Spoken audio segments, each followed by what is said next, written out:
ఉంచుకునింది మంచి చీర కట్టుకుందని కట్టుకునింది అన్ని ఇప్పేసి తిరిగిందంట. అట్లా అయిపోయింది నా పరిస్థితి.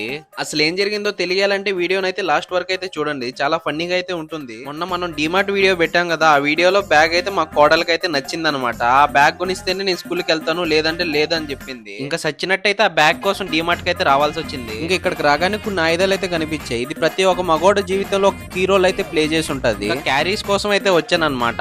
మా కోడలకేమో ఇప్పుడు ఇలాంటి క్యారీస్ కొనిస్తున్నారు కానీ నాకైతే నా చిన్న ఏజ్ లో ఇలాంటి క్యారీస్ కొనిచ్చేది. ఇక్కడికి రాగానే రాఖీలు అయితే ఉన్నాయన్నమాట. ఈ రాఖీలు చూడగానే మా బుడ్డక్క మా అక్క అయితే గుర్తొచ్చారు ఇద్దరు. ఇంకా మీకైతే ఎవరు గుర్తొచ్చారో కామెంట్ అయితే చేయండి. ఫైనల్ గా అయితే బ్యాగ్స్ కోసం అయితే వచ్చేసాం అనమాట. ఇంకా ఇక్కడికి వచ్చిన తర్వాత మా అమ్మకి ఫొటోస్ అన్ని పెట్టిన తర్వాత అది నచ్చలేదు ఇది నచ్చలేదు అని చెప్పి లాస్ట్ అరగంటకి ఒకటి నచ్చింది అని చెప్పి అది తీసుకురమ్మని చెప్పింది. ఆ బ్యాగ్ తీసుకొని అయితే మా అమ్మ చెప్పిన కొన్ని సామాన్లు అయితే తీసుకునే దానికి వెళ్ళాం అనమాట. ఇక్కడైతే ఒక పేస్ట్ అయితే కనిపించింది. ఈ పేస్ట్ చూడగానే నాకైతే ఒకటి గుర్తొచ్చింది అనమాట. ఇంకా ఈ పేస్ట్ కి అయితే ఒక యాడ్ ఉండేది అనమాట. ఒకప్పుడు ఒక అబ్బాయి ఒక అమ్మాయి అయితే చాలా క్లోజ్ గా ఉండేది, అందుకని క్లోజ్ అప్ అని పెట్టారు అనుకుంటా. సో నేనైతే నా చిన్నప్పటి నుంచి ఇదే పేస్ట్ వాడుతున్నాను. నాకైతే ఒక అమ్మాయి క్లోజ్ గా కాదు కదా, నా దగ్గరకు కూడా రావాలన్నా భయపడేది అప్పుడు. ఇంకా ఇటు సైడ్ రాగానే హెడ్ క్యాప్స్ కనిపించాయి. మన నెత్తి మీద బొచ్చలేదు కానీ హెచ్చులు అయితే చాలానే ఉన్నాయి. ఇంకా క్యాప్స్ అయితే నేను పెట్టుకోగానే నాకు హైదరాబాద్ మోడల్స్ గుర్తొచ్చారు. ఇంకా వెంటనే ఆ క్యాప్ అయితే తీసి అక్కడే పెట్టేసి అయితే వచ్చేసాను. ఫైనల్ గా మా అమ్మ చెప్పిన వస్తువులన్నీ తీసుకుని అయితే బిల్ అయితే వేయించేసి ఇంటికి అయితే రిటర్న్ అయిపోయాను. ఇలాంటి వీడియోస్ కావాలంటే మన యూట్యూబ్ లో సబ్స్క్రైబ్ చేసుకుని ఇన్స్టాలో అయితే ఫాలో అయిపోండి. ఉంటా మరి, బాయ్.